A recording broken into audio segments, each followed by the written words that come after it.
Welcome to Hoops Tonight, presented by FanDuel here at The Volume. I am Jason Timpf. Happy Thursday, everybody. We are almost to the weekend, something I'm very looking forward to because there are no basketball games on Saturday, and I can't remember the last time that I didn't have to break down basketball games. So it'll be nice to have a little bit of a break before we head into the home stretch.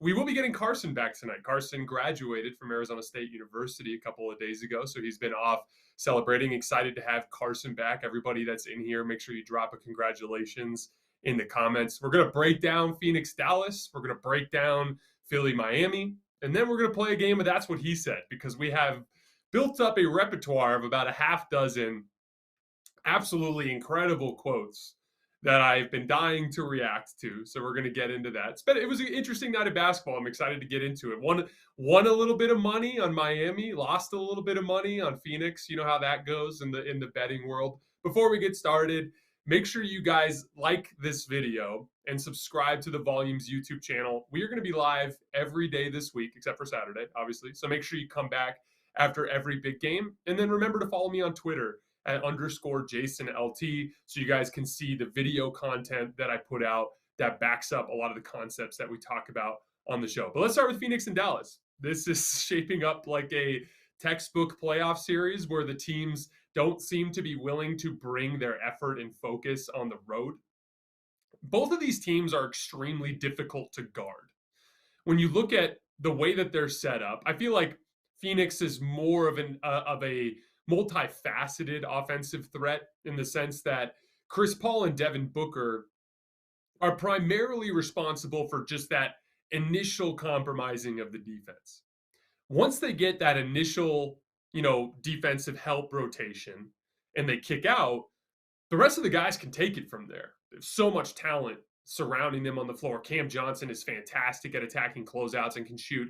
Mikal Bridges had a rough night tonight, but he can attack closeouts and shoot. DeAndre Ayton, obviously, he's one of the most capable young bigs that we have in the league. They have a different type of attack. It's more kind of like backloaded.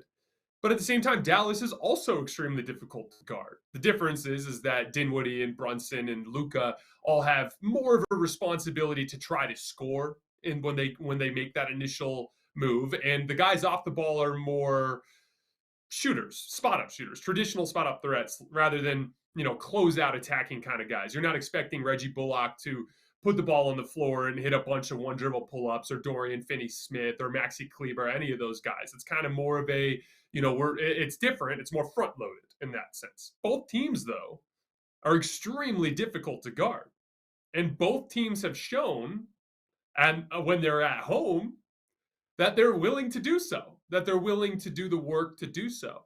But it goes both ways, because those offenses, for Phoenix in particular, they depend on guys like Mikal Bridges having big games. They depend on DeAndre Ayton really struggled finishing in the paint tonight. That's an important part of their offense. Cam Johnson, the same thing. They've kind of removed Cam Payne, not entirely from the rotation, but they're using him a lot less. But they depend on those guys to play well. So when they go on the road and those guys don't play well, their offense ceases to function. And for Dallas, it's shooting. They go on the road and they depend on Reggie Bullock to make shots, and they depend on Dorian Finney-Smith to make shots. He makes 8 threes in game 4 and then struggles in game 5. And that's the difference. When they go on the road, those guys can't make shots, and then their offense ceases to function. Their defense starts to fall apart. And, that's just kind of how this goes. But that's exactly why it's so important during the regular season to fight for things like home court. As much as we criticize the NBA regular season for lacking urgency, and it does, and there's a lot of things that I would do to fix that, but there is the ever-present need for home court. And there are teams, uniquely equipped teams. It's usually up here. There are uniquely equipped teams that are immune to that sort of thing. Like, you don't doubt that Miami was going to go into game 6 tonight and play with a certain amount of focus and effort. You don't doubt Milwaukee, for instance. Like, we're going to talk more about Milwaukee-Boston later tonight. Like, that game, Milwaukee being at home for game 6 means nothing, because both of those teams travel so well. And if Milwaukee loses game 6, Boston doesn't instantly become a shoe-in favorite, because they've shown a propensity to be able to lose at home. They've done it twice. But there are those two different kinds of teams in the league. If I'm not mistaken, Phoenix is now 2-4 on the road in this playoff run. There's been some really ugly stretches in there. It's something that they're going to have to figure out. The biggest thing that's standing out to me right now that concerns me about Phoenix is Chris Paul, and particularly his ability to score the basketball. Now, Dallas mixes up coverages a lot. They do drop with Dwight Powell. They do a little bit more switching with Maxi Kleber, but they do some drop with him as well. Most importantly, the guards are doing an amazing job for Dallas of fighting over the top of the screen and making things tough on Chris. And his aggressiveness has toned way back. Through his first 8 playoff games, he was incredibly dominant as a scorer. And he just hasn't been the same in the last 4 games. What specifically concerns me about that, because I do think Phoenix is going to win Game 7, and we'll talk. I'm going to preview Game 7 a little bit tonight because I think that's a little bit more interesting than diving into this particular game. What concerns me with Chris Paul's scoring struggles is future matchups.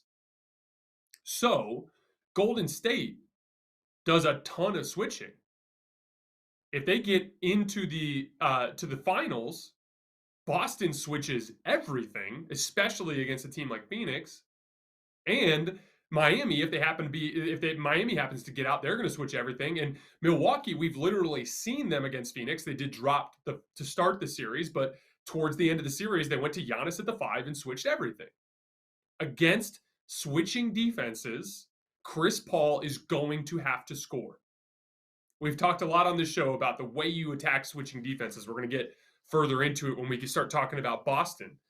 But you attack switching defenses by beating people off the dribble and getting into the lane and forcing help so that you can get teams in rotation. And, Chris Paul, there's going to be a ton on his plate specifically to do that. Now, I haven't heard anything about an injury for Chris. I haven't heard anything. I don't know what's going on there. I don't know if he's banged up. I don't know if there's some residual mental stuff from the incident with his family and the crowd. I don't know what's going on with Chris. He just doesn't seem to be the same. And that, if I'm a Phoenix Suns fan, that would concern me, because specifically, if you get out of this round facing Golden State, facing a Miami or a Boston, those 3 teams are going to do a ton of switching, and you can just about guarantee that towards the end of the series, Milwaukee will do a bunch of switching as well, just like they're doing to Boston right now. And that specifically changes Chris Paul's role. Against Dwight Powell and Maxi Kleber, when he's going into drops all night, he can get over the top of that screen and play maestro all night long and just throw the ball around to shooters. And he can still have impact despite not being a great scorer. But once he gets into the switching defense heavy system, he's going to have to create shots. And so that's the one thing that concerns me. Devin Booker finally had a rough night tonight.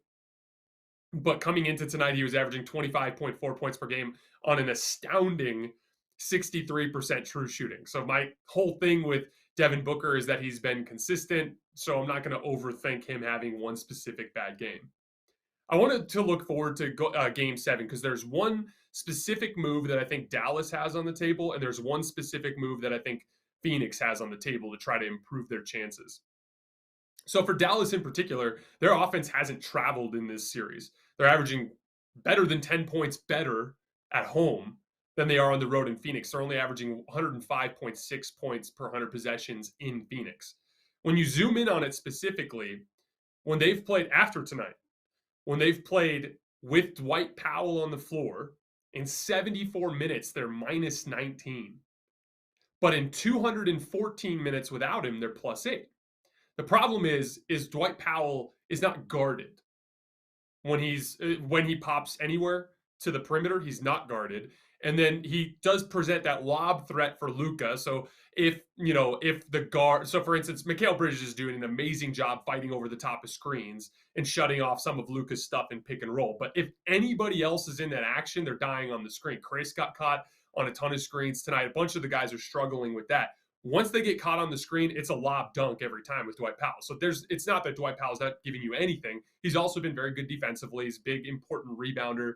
He brings a lot to the table. But the problem is the overall amount of space that Luka and Spencer Dinwiddie and Jalen Brunson have to operate when Powell is out there is just not great.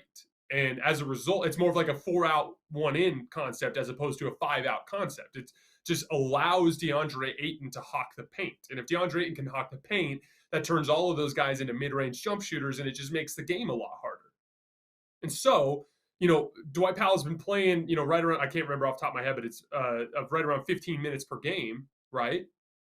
So in a game 7 environment, you might have to go up to Maxey and be like, look, man, I'm going to need 42 minutes out of you tonight. And we'll give you 2 3-minute breaks to start the second and fourth quarters, or to end the first and third quarters, or you can take a little bit of a breather, but I'm going to need 42 out of you in game 7. Because with Maxey Kleber on the floor, there's 2 very important reasons why he has to be out there. One, in any sort of off-ball situation, it's just like the Al Horford thing with Brook Lopez. You park him in the weak side corner, and all of a sudden DeAndre Ayton can't help. So that's obviously important. The second part of it is it takes Phoenix out of their drop coverage, because when you pick and pop, so when they have Kleber set the screen and pop, the Mikal Bridges or whoever it is that's chasing Luka has to switch now, because if he chases over the top, Maxey's wide open every single time. And so it's just, for me, if I'm Dallas and I'm rolling up into Phoenix for one game to potentially advance to the conference finals, I'm going up to Maxey Kleber and I'm saying, hey man, I need 42 minutes out of you. And the same thing goes for Phoenix. So, and it's the general concept, because for Phoenix, this guy is Jay Crowder. And they basically took him out of the rotation in the second half tonight. We saw him briefly in the fourth quarter when the game was already over. But there's a difference between, when we're looking at shooting percentages, specifically 3-point shooting percentages, like, Jay Crowder shoots whatever this percentage is from 3, or, Desmond Bane shoots this percentage from 3. Well, there's a huge difference between the way the 2 players are guarded. Desmond Bane is a great example, but I'll keep it in this series. Let's talk about Reggie Bullock instead of Desmond Bane. So if I'm comparing Reggie Bullock to Jay Crowder, their 3-point percentages aren't one and the same, because every shot that Jay Crowder gets is completely wide open because Dallas is ignoring him. Whereas Reggie Bullock, if he catches the ball, Phoenix is panic chasing him and accounting for him everywhere on the floor, although they lost him a lot tonight. The point is like, it's not so much about what your shooting percentage is. It's about whether or not you're guarded or unguarded. Because if I let Reggie Bullock sit wide open the way that Jay Crowder was all season, he'd shoot 65% from 3. His percentages dip because he's guarded differently. And you see that impact Phoenix's offense. So they've done some interesting things to try to counter this by tucking him further away. Because, Nikias Duncan did an awesome job laying this out with some video today on his Twitter feed. But when you have a non-shooter 1 pass away, we talked about this a lot with Giannis when they're with their post-ups. Like Milwaukee does a really nice job of tucking a good shooter 1 pass away, because that first defender that's 1 pass away has the best potential to disrupt whatever your star is trying to do. And so when Phoenix tries to run a pick and roll with DeAndre Ayton and Chris Paul, but Jay Crowder is at the top of the key, which is where he's been spotting up for the most part in this series, things just get janked up, because whoever's guarding Jay Crowder is now basically becoming that third defender in the pick and roll. Just makes it way harder. But here's the thing. You can tuck him in the weak side corner, but now his guy who's guarding him in the weak side corner is sitting under the basket, and it's effectively the same predicament. So that's another situation. I don't have the numbers off the top of my head here, but I looked earlier today. Phoenix is playing a lot better without Jay Crowder. And so that might be the move that they have to go to in game 7 at home. Hey, Mikal Bridges, I need 40 out of you. Hey, Cam Johnson, I need 40 out of you. Maybe less Torrey Craig, less Jay Crowder, give themselves the best chance. But, at the end of the day, we have seen both teams' best punches in this series, and Phoenix's best punch is better. They're far likely to throw their best punch in game 7, so I'm still leaning with Phoenix. Bummed that I lost some money on Phoenix tonight, but I still believe they're going to win this series. Before we move on, all of you guys who are listening, I sincerely appreciate you guys joining us tonight. Please like this video. I would really, really appreciate that. Before we move on, here's a word from our sponsor. It's time to dig yourself out of that winter hibernation. Spring is here, and it's time to get sprung with Blue Chew. That's right. This episode is sponsored by Blue Chew. Blue Chew is a unique online service that delivers the same active ingredients as Viagra and Cialis, but in chewable tablets and at a fraction of the cost. You can take them anytime, day or night, so you can plan ahead or be ready whenever an opportunity arises. The process is simple. Sign up at bluechew.com, consult with one of their licensed medical providers, and once you're approved, you'll receive your prescription within days. So if you could benefit from extra confidence when it's time to perform, Blue Chew can help.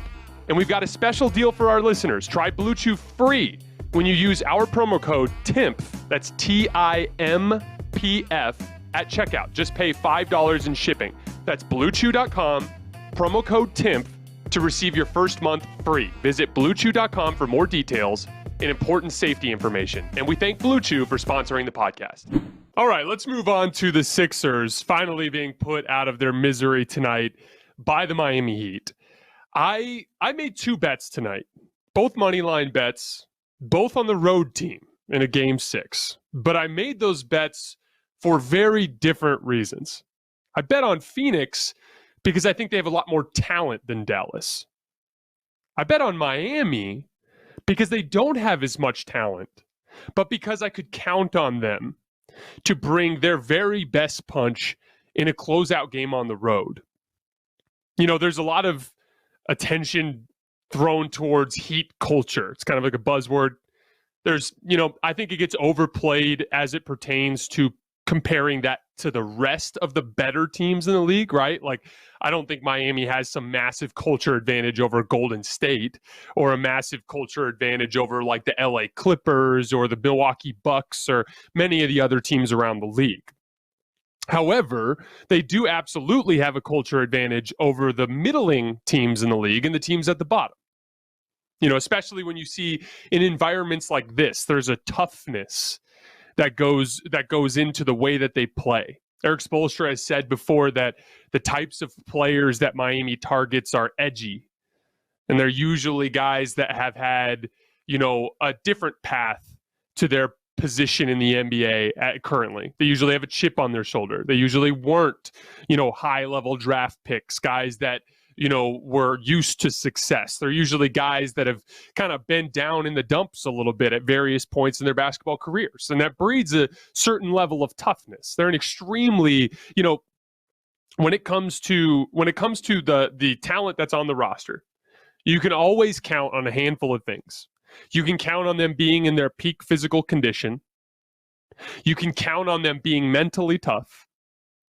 You can count on them being well coached. We've talked a lot about Miami over the course of this playoff run and the way that they have, I compared them in a recent show to those viral clips that go around in the NBA of like 3 or 4 NBA players all doing the same thing at the same time, whether it's all complaining at the ref at the same time or all running down in transition at the same time, and they go viral because it looks bizarre, because it looks like almost like video game characters.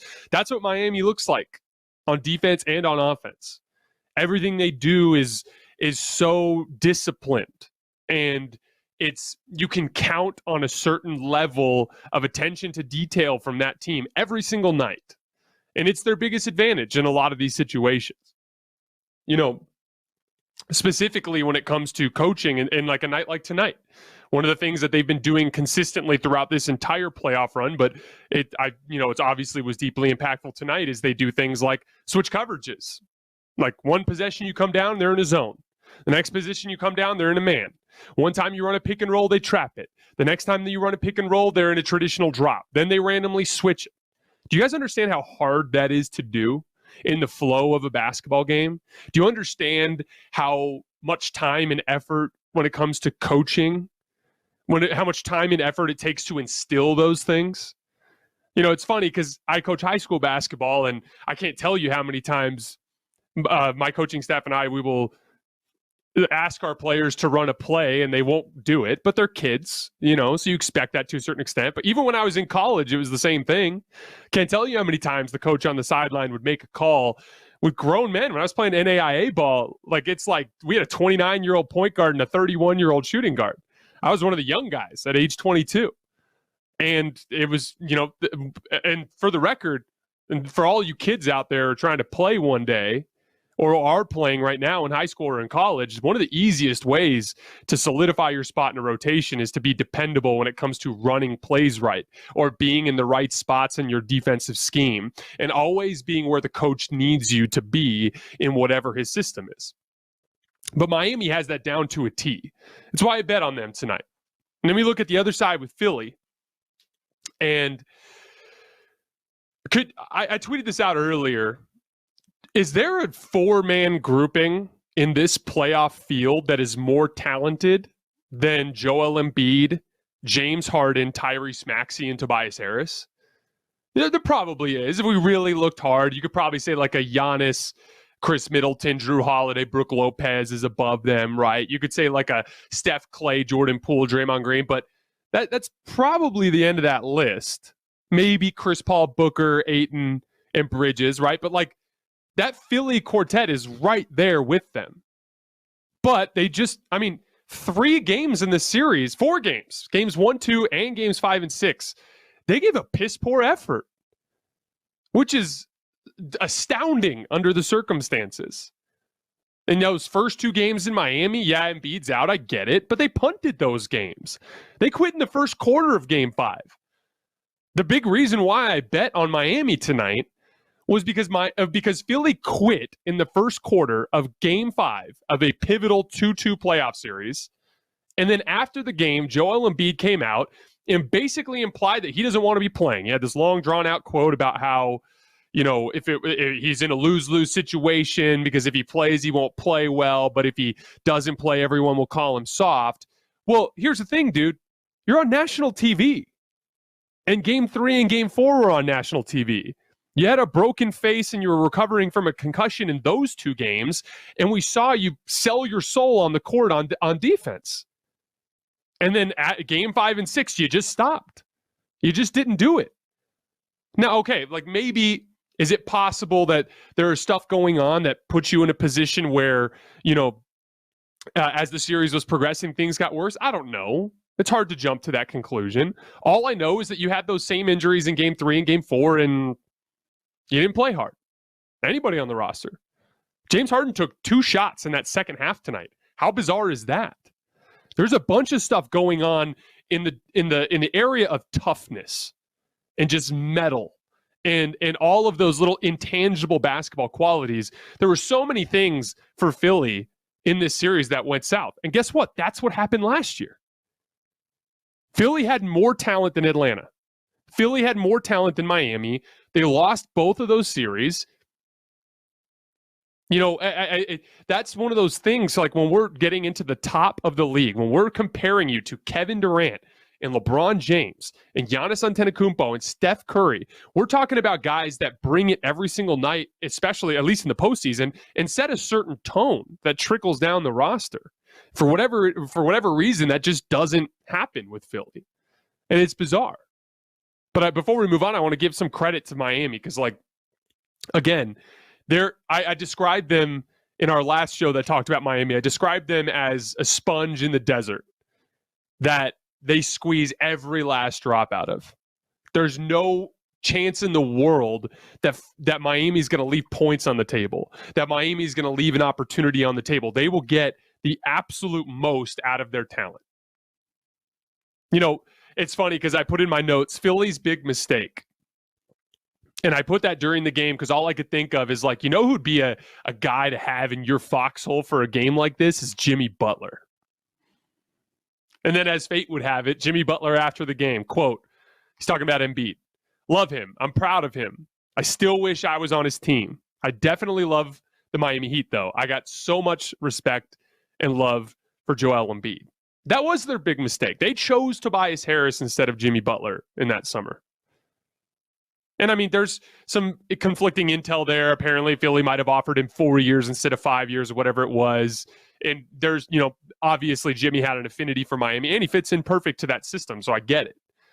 But we far too often in these situations, we underestimate the way that toughness and metal factors in to these playoff series. Just like Eric Spoelstra said after game 5. You work so hard on a scheme, you work hard on strategy, you come up with a plan. But really all of that goes out the window and it comes down to who goes out and makes the extra efforts. Who goes out and is willing to do the things that other people are not willing to do on the floor. So where do we go from here if you're Philly? Well, let's start with Harden. What do you do with James Harden? Really weird game tonight. Wasn't attacking the rim, not even putting the refs in a position where they had to try to make a decision about whether or not he was fouled. 2 shot attempts in the second half. Really weird night. But I've said this before, and it's what I truly believe. You keep Harden, despite the fact that he will be overpaid the minute you put pen to paper, for two reasons. First of all, he's an asset. At some point down the line, you'll be able to trade him, and you'll be able to get something back in return. Whereas if you don't sign him, you get nothing. But two, aside from tonight was weird. I think I'm not gonna be as hard on Harden for tonight as I would be if he was the true leader of the team, the way he was when he was in Houston. This is Joel Embiid's team. He came out flat. Everyone else followed. James Harden, because of his physical decline, is not capable right now of hitting the Jets. He could have taken 10 shots in that second half and they still would have lost, to be clear. He's just, with his physical decline, he's not capable of it at this point in time. Remains to be seen if he'll be able to do it in the future. So I'm not going to be as hard on him. But for the most part in this postseason, I thought Harden did pretty well given his physical limitations. I thought in games 3 through 5 of this series, particularly in game 5, I thought he was the only Sixer that showed up. And obviously he was a monster in game 4. Knocking down his whole impact in this postseason was mainly knocking down threes and playmaking, but that's all he's capable of right now. So to his credit, I actually, the way I look at it, if you're Philly and you're looking at if you're Daryl Morey and you're looking at this roster, I actually like a lot of things about this roster. Tyrese Maxey is really good. Guys, he's in his second season, and he had monster playoff games in this playoff run. He was a huge part of why they beat Toronto, his ability to get out in transition. He reminds me, he's not as good as Jordan Poole, doesn't have that kind of side-to-side shiftiness and the off-the-dribble jump shooting, but he's a very good shooter already, and he has that Jordan Poole straight-line drive threat that can be so devastating in the NBA, especially in a spread floor. I love Tyrese Maxey's game. Tobias Harris, he's overpaid, sure, but he's a very good basketball player, and for him to be your third or fourth best player as a guy who can guard the other team's best wing, exploit mismatches, spot up off the ball, attack closeouts, score in transition, all the things that he can do, that's a huge weapon to have on your roster. Joel Embiid, we're going to talk about him in a minute. Joel Embiid's great, And then James Harden is that adult in the room on the perimeter. I talked a lot about this in the Boston series after last night, right? Boston's biggest weakness right now is they don't have a player that understands the flow of a basketball game, that understands when things are getting off the rails offensively and when to rein them in. Just an adult with the basketball. Like a traditional point guard type of concept. They don't have that guy in Boston. That's a value there. And one last thing on the Harden thing, he's 32. Is it going to happen? I don't know. Probably not. But there is a chance too, and this is another reason why you extend him, there's a chance that this was the season where Harden got humbled in some ways. He probably realized in this playoff run that he tried to tap into some things that weren't there anymore. And he may go into this offseason with a renewed motivation to try to improve his physical conditioning. We're going to learn a lot about James Harden with the way he comes into training camp next season.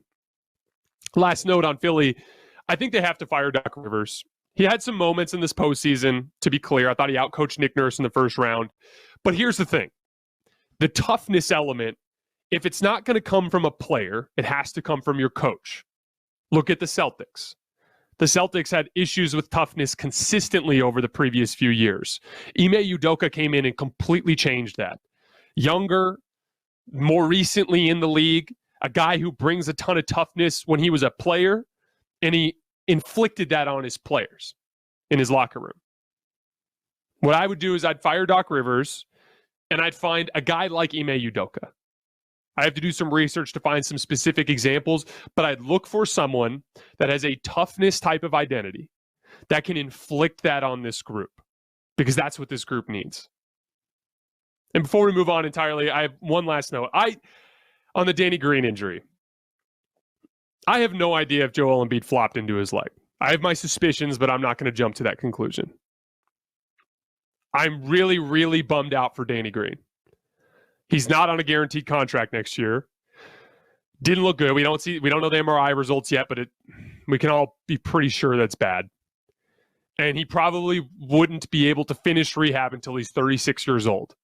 So I don't know if we're going to see him play NBA basketball again, and that really bums me out. I'm not going to comment on that play. But what I am going to do is take this opportunity to once again tell you guys that this flopping shit has to be taken out of the league. It is terrible for the league in terms of the health of the game of basketball. It's terrible for the television product. Joel Embiid became a freaking caricature of himself tonight.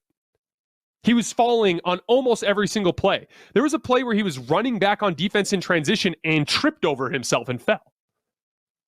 It's like, I've never seen anything like it.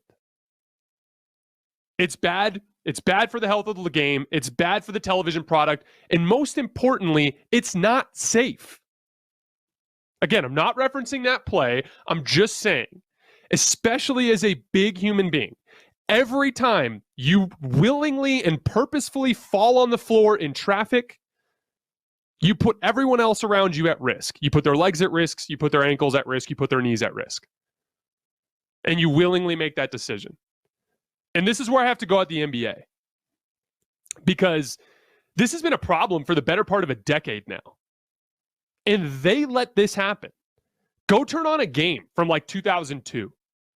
Go turn on a game from like 1992. Tell me how much flopping you see. This is a newish problem in the last decade or so. And it's 1,000% because it gets rewarded. I shared out a tweet today. You could see it on my feed. Joel Embiid drawing a foul on PJ Tucker on a pull-up jump shot at the free throw line where he literally does not get touched and kicks both of his legs in the air like he does on every single shot attempt and flails and screams and gets a foul call. It worked. Why would he stop? What incentive is there for Joel Embiid to stop flopping when it works? And it's a significant chunk of his offense. The irony is, averaged 12 free throw attempts in the regular season, it's down to 9 in the postseason. Dropped from 28 points a game, or 30 points a game in the 31 points a game in the regular season, down to 24 points per game in the postseason. When you rely on getting to the foul line, and it still works to a certain extent, but it works less. It's no surprise that it stops functioning for you. Look at the guys at the top of the league. LeBron James is not dependent on getting to the foul line. Steph Curry is not dependent on getting to the foul line. Jokic is not dependent on getting to the foul line. Neither is Giannis. None of those guys are serial floppers. They rely on putting the ball in the damn basket. And it's bad for Embiid in his own development. It's bad for the health of the league. And if he's not responsible for hurting Danny Green today, he's going to be responsible for hurting someone in the future. Because a giant 270-pound human falling all over the place in traffic like he did a dozen times tonight, everyone's planted. Everyone's standing around him. It's dangerous. And it's embarrassing, objectively unlikable, and it's terrible for the game of basketball. And I'm just ready for it to be over. I'm sick of it. And I feel really bad for Danny Green. I hope that he'll be okay. Hi, it's Colin Cowherd. I started The Volume to bring you some of the most authentic voices in sports. While you're here, make sure you hit subscribe. Thanks.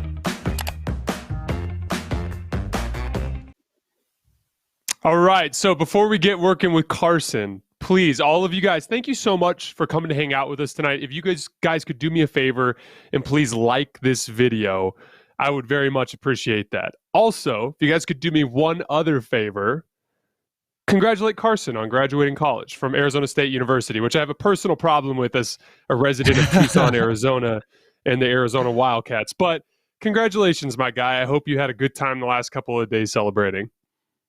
Thank you, Jason. That is much appreciated. And I also appreciate your bravery in overcoming the inherent rivalry that exists there. But yes, everything went very well. And I would also appreciate it if you guys would like this video. That'd be great, I think. All right, what do you got for us tonight? All right, we're playing a game called That's What He Said. We've done it before. We pull some of the most interesting quotes, sound bites from around the league. And Jason, you give me your thoughts.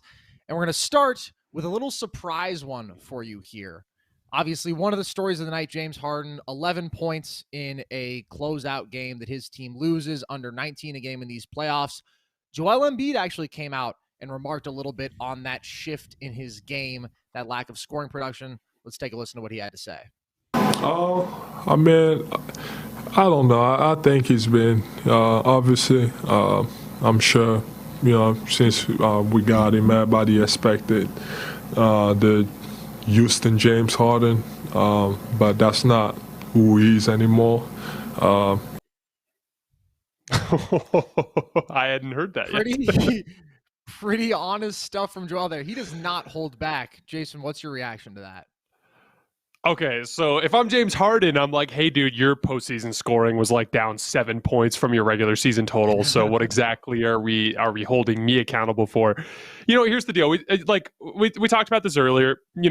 I do think that James still brings a ton of value, especially for a guy like Embiid, because his skill set specifically complements Embiid. Ideally, you'd want Houston James Harden. And if you had Houston James Harden, this would be ugly for the rest of the league, because that's a specific weakness of Embiid's, his ability to handle double teams, his ability to, Bam Adebayo put that dude in a locker in this series in a lot of different ways as a scorer. And so he certainly needs someone like that. I just think the far more likely outcome is that Tyrese Maxey becomes that guy for him. Just like we talked about earlier for James Harden in the long run, the way I look at it, he's young enough that if he really has, sometimes you have to have a wake-up call. It's no different. For me, I was a really good student in high school, but did so by being lazy. And then I got into a class my freshman year of college called differential equations, and my lazy ass got immediately obliterated by that class. And so I had to adopt a new set of habits. And James Harden is accustomed to a certain level of body care and lifestyle that he was good enough to play great despite of for a long time. But that's no longer the case. It's kind of like with Luka and his conditioning. It's the same deal. I think I wouldn't close the book on James Harden yet. I still think there's a chance that he has of some kind of rejuvenation in the next couple of years. But even if he doesn't, I would argue he's still better than Tobias Harris at this point, and Tobias Harris is on a max contract. So you sign him to the max. If you have to trade him, you do. But I think letting him walk would be a catastrophic mistake. In terms of legacy, how damning do you think just his overall playoff resume is? Because there's some famous, closeout disasters. His overall efficiency goes down, his ability to get to the line goes down, all these things, and obviously doesn't have the finals performance as the lead guy, obviously doesn't have the title. So how damning is that for him all time? What's hilarious about it is not any more damning than it was before this playoff run.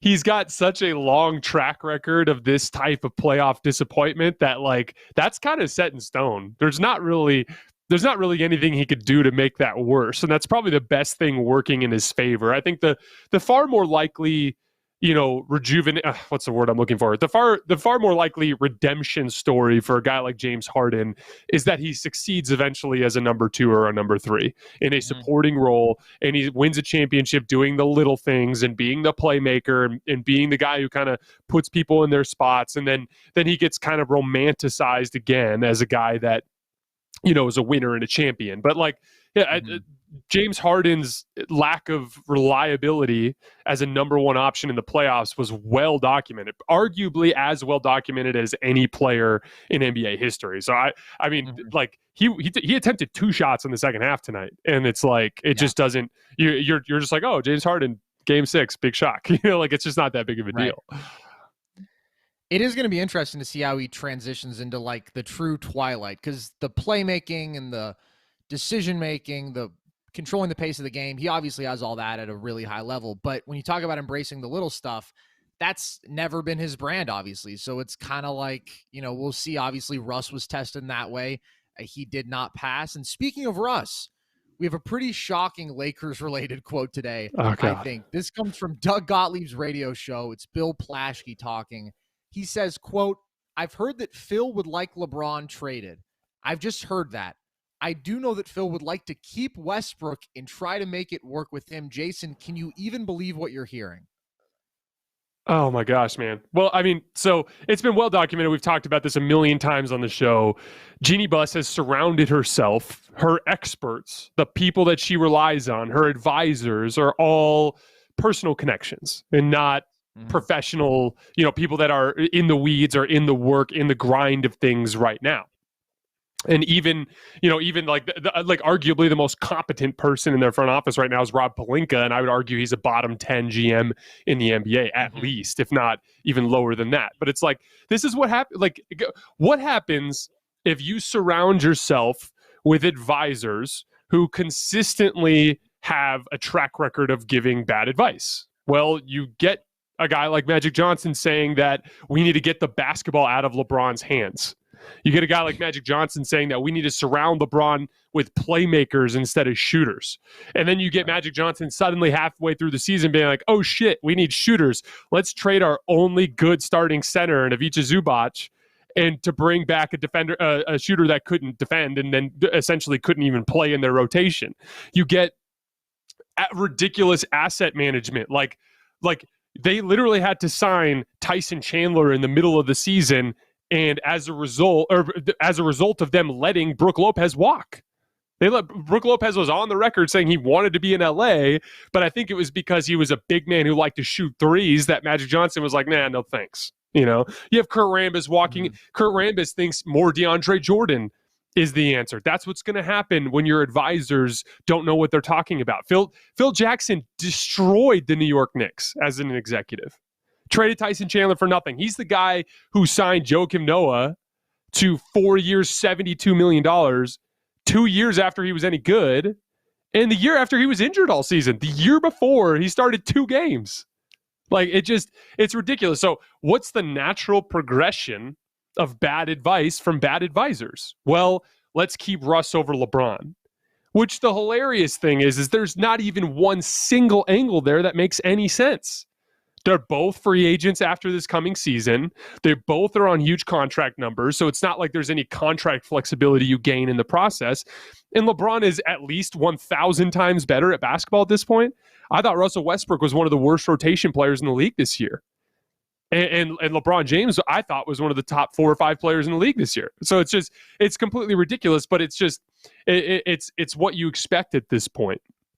That was the most hilarious thing about Jeannie's interview that she went and did, is it's just the latest example of a lack of self-awareness. Like, think about it like this. All of the news we've seen, all of the disaster, all of the shit show, the entire public, the entire Laker fan base is painfully aware of how poorly run this team is.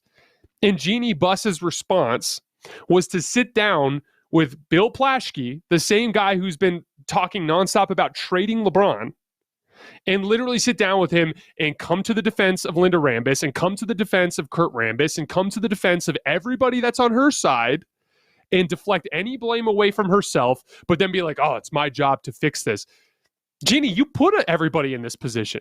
Like, this is your cake that you made. Now you have to deal with it, and it's just ridiculous. This is the last thing I'll say is, Laker fans, there's a very clear, defined, linear path to restoring your status as a contender this offseason. And chances are it doesn't happen, because the people in charge are simply incompetent and incapable of executing all of the necessary steps on that path. It is like me asking you to go win a fight, but I'm tying your left hand behind your back. You are competing against very good NBA teams that are full of talent, that have high level, hardworking, ambitious executives in the front office that are in the weeds, watching games in Europe, watching games on League Pass every night, that know exactly what succeeds in the modern NBA, that know exactly what their team's identity is and how to build around it. And then you've got the clown show running the Lakers. It's like, if LeBron manages somehow to lead this team back to a championship, it's going to be it's already him winning one in 2020. We have to reevaluate that and the way that he is basically navigated around the shitstorm that is the Laker ownership and front office. It's just completely ridiculous. But I mean, at this point, you have to be pessimistic if you're a Laker fan, because it's just unlikely that they do the things necessary to fix this. I think ridiculous, clown show, those are appropriate words. Like, this genuinely seems satire level. I think Phil is either far too deep into some sort of spiritual cleanse in which his mind is no longer normally operational, or actively doing a bit, because it is like unfathomable that any human being could come to the conclusions that we're hearing in these reports. All right, let's go from one wacky character to another, because we've got a quote about Kyrie Irving. This is from Nets GM Sean Marks. He says, quote, "We need people here that want to be here, that are selfless, that want to be part of something bigger than themselves. There's an objective and there's a goal at stake here. In order to do that, we're going to need availability from everybody." Jason, what do you think about that? Self-awareness is one of the most important traits as an adult. Like, there's a reason why when you go in for a job interview, one of the questions they ask you about is like, what are your weaknesses? And if your answer is I don't have any weaknesses, then you have no self-awareness. And Kyrie Irving came out of that game 4 after the sweep, and was like, I'm going to be collaborating with Sean, and me and Kevin and Josiah, we're gonna get this thing back on the. I'm committed to this. This is collaborative, all this stuff, and it's like, dude, they don't believe you. They're not on your side. They view you as part of the problem. That's the reality of this situation. It's kind of like Russell Westbrook after that horrible loss against the Pelicans, when LeBron and AD are like sitting on the bench incensed, and Russ is coming up to them, like patting them on the back, like, it's okay, guys. It's because Frank didn't play me. I'll be back next time. And everyone's like, no, man, like that's not what's happening. It's just Kyrie has a complete and total lack of self-awareness. I think Kevin Durant is completely under that spell as well, because of the friendship, which has clouded his judgment, because the reality of the situation is it was readily apparent to anybody that had been following Kyrie in the previous years that he was not the right guy to partner with. There's heavy intel that in the 2017 playoff run, while the Cavs were streaking towards a trip to the NBA Finals, literally only lost one game in the Eastern Conference playoffs, there are plenty of reports that he was distancing himself from the locker room. That's ridiculous. Like, when times are good, he was pulling away. Then he threatened to get knee surgery to get himself traded out of town. Everything that he did with Boston, we don't have to get into it. It's well documented. This guy is a vagabond. He's a flake. He's not dependable. He, on any given day, his mood changes with like the weather. Literally, he is... doesn't say anything about him as a quality of a human being. I'm sure he's done amazing things to give back to the community. By all accounts, he's a great person. But he's meant to be a solo act. He's meant to do things on his own, because in a team setting, he lacks the awareness of how important it is for him to be there and to be reliable and to be, what the team needs him to be. And like for him, right after that game, he was talking about continuity being an issue. It's like, dude, you were the reason there was no continuity. And that's the thing. He's the guy that in the job interview, when they say, what are your weaknesses? He goes like, my weaknesses is that I show up too early and that I work too hard. Like that. Mm-hmm. That's literally the type of guy that he is. And it's just, doesn't mean anything about him as a human being, just means bad teammate. And it means that it's probably worthwhile to try to find someone else to partner with. First of all, I think it's amazing that you've now referred to Kyrie as a vagabond twice. It's two of my favorite moments in really the history of sports content, because that word is so underappreciated, and you're bringing it back, and it's a huge public service. I also think you make an interesting point about, Kyrie not operating within a team setting. I think that's intuitive, but it reminds me of big boss man Colin Cowherd said maybe a month or so ago that Kyrie was built to be a musician or a tennis player or some sort of brilliant individual performer, but just, somebody who could never understand that team construct. Who do you think is the least self-aware basketball player on the planet right now? Because I think there's a few good candidates, so I'm interested in your thoughts. Oh, it's Russell Westbrook, hands down, and it's not even close. Like at least with Kyrie Irving, like he's good. Like at least Kyrie Irving, there's like this little bit of evidence that supports him being not self-aware, and it's that he, like, nobody can guard him in the NBA. Like that's like his little, that's the thing that's the driving force behind his ego outsizing his own self-awareness, right? Russell Westbrook was not a very good basketball player this year, and yet if you injected him with True Serum right now, We don't even have to do so. Just go on YouTube and look up Russell Westbrook's exit interview and watch how often he directly references his own unwillingness to adapt or his own poor play or his own responsibility for what happened on the court that year. And like specifically with the Lakers, guys, I covered them this year. I watched every single game they played twice. He was awful. He is the poster boy for why counting stats in the box score do not reveal what a player's impact on the basketball court is, because he was horrible off the ball. He was horrible on defense. His lapses in judgment and his lapses in awareness were like every single game, especially in pivotal moments. And then he's just convinced that it was everyone else's fault. So I think it's Russ in a landslide. I completely agree. And I love teeing you up on any Russ stuff. But my take for a while, like for several years, has been, I think Russ might be the least aware athlete, I would say, of all time. It feels like of my lifetime, because it's in every respect. It's in terms of talking to the media and not acknowledging his own shortcomings. But more obviously than that, every single game, it's like you said, not understanding his skill set, being this otherworldly athlete. He's lost a little bit of that, but who doesn't want to operate off the ball and actively cut, and this horrible shooter who takes 5-6 threes a game and a million, terrible mid-range pull-ups. It's just everything he does screams, I don't actually know what I'm good at. I think I'm great at everything. Nothing can ever be my fault. So I agree with you. But I don't know, Kyrie, I could see some people arguing for him. The man is definitely off on his own plane a little bit, but I agree with you on the Russ choice.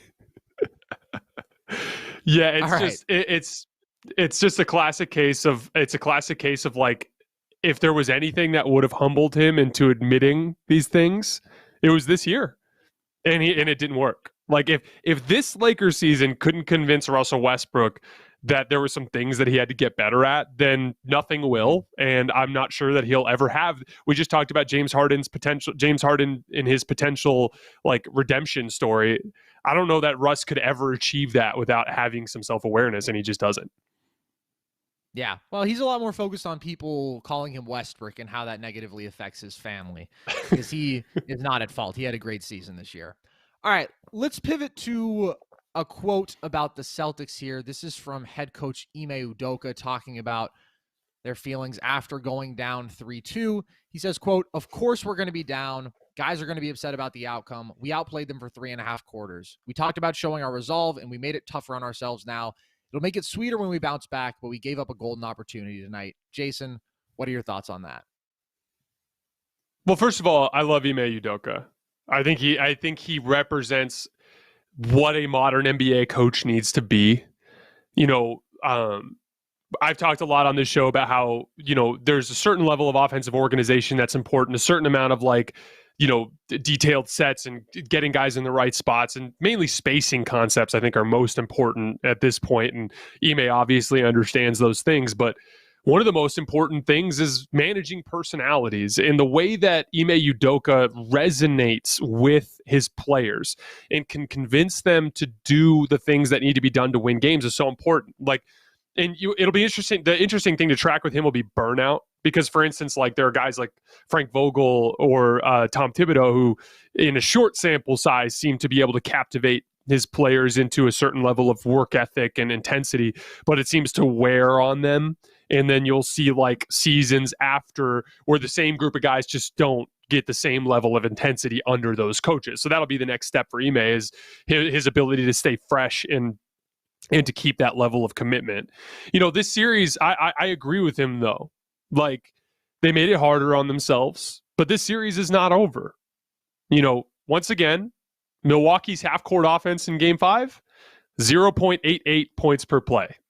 Boston's half-court offense in Game 5, 0.97 points per play. So in every single one of the 5 games in this series, both teams have struggled in the half-court, but Boston's been definitively better, about 10 points per every 100 possessions. So it's consistently been Boston's own self-sabotage that has hurt them.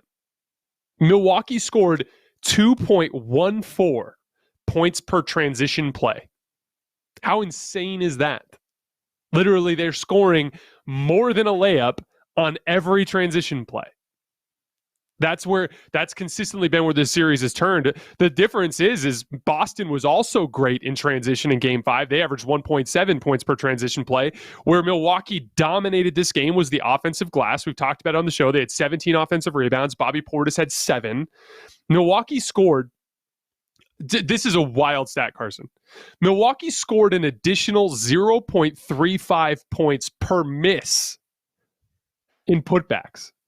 So if it just literally every time so think of it like this, to simplify it, every time they missed 3 shots, they got a point in offensive rebound putbacks, which is just a wild way to steal a basketball game. And that's how they did it. So Boston was better in the half court. They actually won the fast break point battle, and they lost the game specifically on the offensive glass. But that's something they can clean up. Marcus Smart said after the game, all we have to do is box out. But it all comes down to those details in their offensive organization. I thought the stat, as wild as all those stats are, I thought the stat of last night's game was Boston attempted 0 threes in the fourth quarter. Now think of it like this. Milwaukee's defense is specifically set up to give up threes because they overhelp in the paint. Now, they did drop out Brook Lopez. They went with Bobby Portis and Giannis at the 4-5, and they switched everything.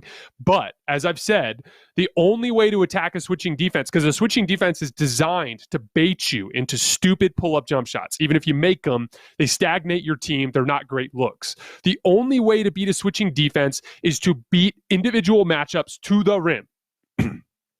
Because if you can beat individual matchups to the rim, you will force help.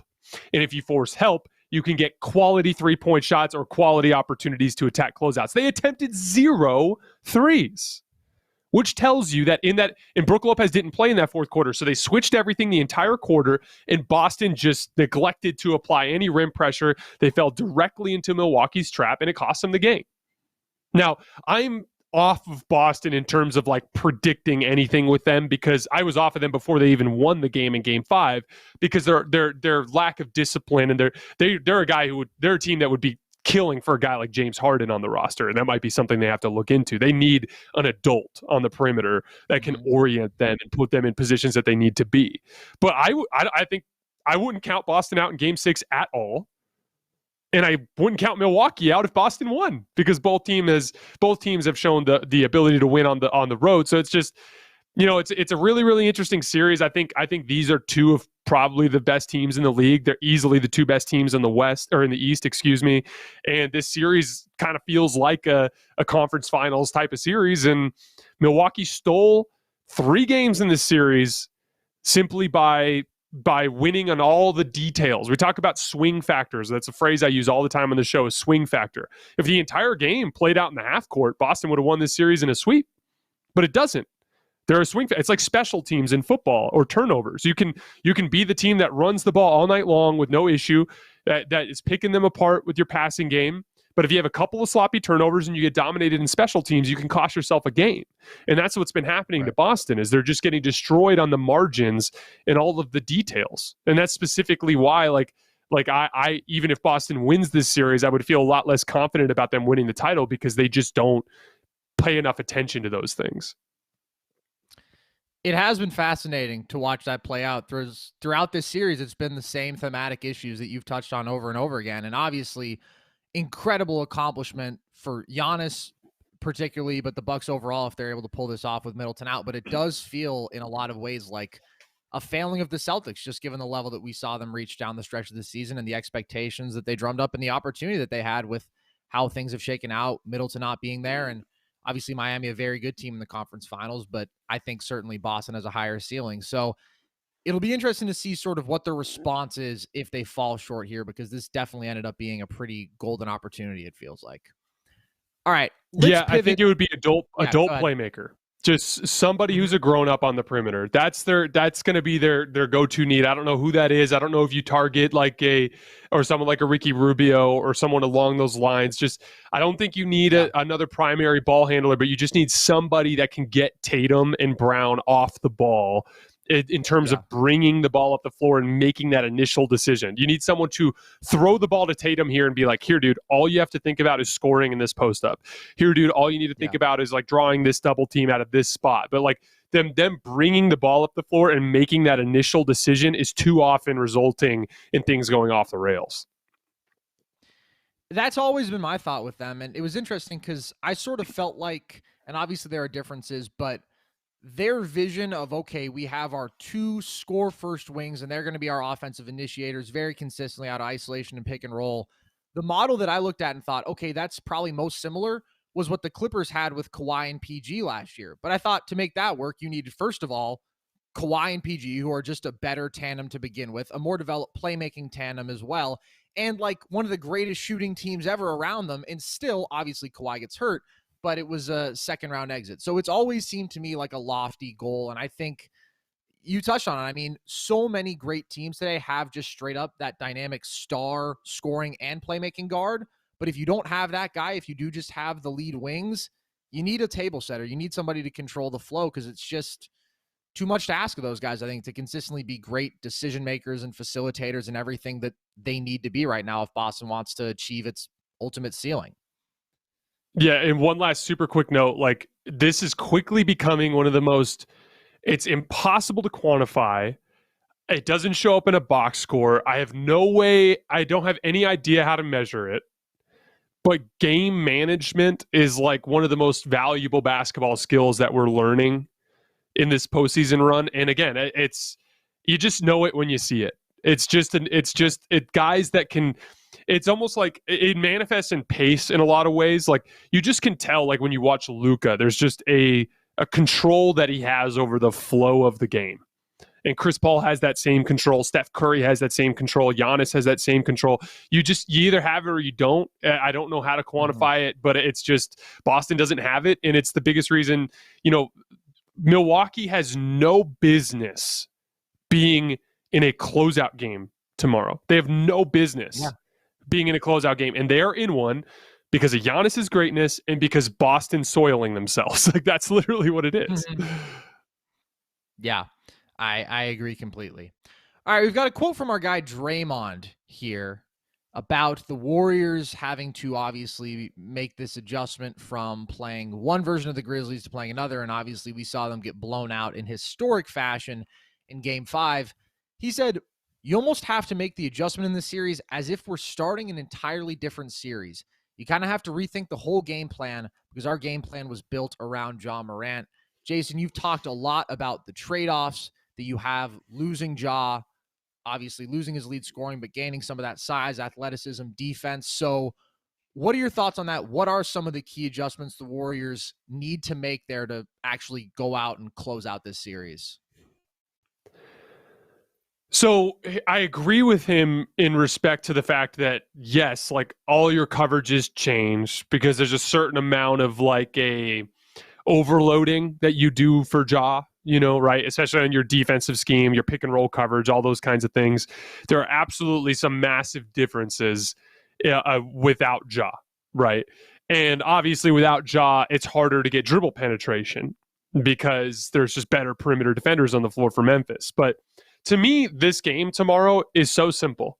There is a clear, easily defined path to winning tomorrow for Golden State, and it's do the physical job. So that means, they went, the reason why it was a buzzsaw in Game 5, Game 5, the reason why that was a buzzsaw was because Memphis had a relentless physical attack on that game in every facet. Offensive glass, transition, defensive intensity, all of those things. And they manifested in all the stats. They forced 1 million turnovers, they dominated the game in transition, and they had 1 million second chance points, right? Those are all what I would call controllables. Those are all things that they can control. They just didn't want to do it in Game 5, to put it simply. And we talked about it on the show. I don't judge them for that. It's a very common phenomenon. It's why I bet on that game. It's why we sent that out as a betting opportunity before the game. Simply put, older veteran teams going into a bigger, more athletic, younger team in an elimination game scenario on the road, it's just a buzzsaw. And it's very rare that you'll see the veteran team match that physicality, especially when they have a home opportunity to close out on the horizon. right? I mean, you could argue that's what happened to Phoenix tonight on a different type of level. You could argue that they could have brought another level, but they didn't because they knew they had a home game on the horizon, right? So my thing is like, if they go into game 6 and Golden State relentlessly boxes out, works on their, sits in a defensive stance and contains their ball handlers, which, by the way, Memphis without John Morant is a guardable team, a very guardable team, if you do the work. And then get back in transition, take care of the basketball. All of those things right there automatically put you in a position to win. Now, the reason why it was close in game 4, and the other thing they'll have to watch out for, is early in the series, they got a ton of dribble penetration. We did a whole thing on this in game 3 surrounding Jordan Poole. It was our opening segment. So the other important detail, all those physical details, but they also, and I'd argue this is a physical detail as well, they need to put their head down and get by people. They need to get some rim pressure. They need to compromise Memphis's defense with dribble drive, which they just simply didn't do nearly enough in the last 2 games. But the reason why I'm picking Golden State is all those things I just said, they know that. Draymond knows that. Steph knows that. They have the appropriate fear. And I expect them to go home tomorrow night to sit in a defensive stance and to contain Memphis's lack of ball handling. I expect them to sit down and box out and push guys out of the lane and crash the glass. I expect them to sprint back in transition. I expect them to take care of the basketball. I expect them to do all those things that the grown-up team usually does when they know they have to, and I think they'll get a win tomorrow. All right, enough basketball, Jason. Let's get to the good stuff here, because it's officially Star Wars season. We've got Obi-Wan Kenobi coming out it is. in a couple weeks. So let's give you a couple of appropriate quotes for a very important question about the Star Wars world. Here are some quotes from Ewan McGregor and Hayden Christensen on Revenge of the Sith. McGregor said episode 3 was a really good movie. Hayden says it's a phenomenal film. So, Jason, let me ask you, are the prequels good? I'm pro prequel. There are things that I dislike about them. So here's the thing. The sequel trilogy is an entire giant pile of garbage. Okay. The entire thing, it's insulting to George Lucas. It's insulting to all Star Wars fans. It's insulting to all of us, right? So they knew they were robbing us. They knew they were going after our wallets at the expense of our Star Wars fanhood and everything that we stand for. And they didn't care. Okay. What the prequels was George Lucas achieving something that was very difficult to do, but also that had an element of like some cheesiness, some diving a little bit too far into the weeds, some bad acting, some directorial mistakes, things like that, some things that didn't flow, some things that were slow. So those are just nitpicky things. And of course, not every movie is going to be great. So that's just part of the deal. I thought Revenge of the Sith was a phenomenal movie. And to this day, and this is why I hope that Star Wars will attempt to leave this timeline and do this again. But the concept of that fallen Jedi, good turning evil, but that good turning evil and becoming way more powerful and becoming this entity that has to be dealt with, that to me is like a home run every single time. And it's the easiest way to build an organic news story. So I hope they eventually do something like that. But I'm with both of those guys. I thought the prequel trilogy was good and Revenge of the Sith was an awesome movie. Yeah, I think there's some serious prequel flaws. I rewatched all of them pretty recently. Attack of the Clones was my favorite as a kid. Watched it a million times. Not good with hindsight, but Revenge of the Sith is my favorite Star Wars movie, so I will stand with you and the esteemed gentleman on this one. I'm very, very pro Revenge of the Sith. Yeah, I may or may not have something coming down the pipeline that is Star Wars related as a separate venture, but I'm not going to get into that tonight. All right, guys, couple of quick notes before we get out of here. Remember to like this video. I sincerely appreciate you guys supporting the show. It would mean the world to me if you took the time to hit that like button. Also, follow me on Twitter at _JasonLT. That's where I release all the video content that backs up some of the concepts that I talked about on the show. I sincerely appreciate your guys' support. We will be back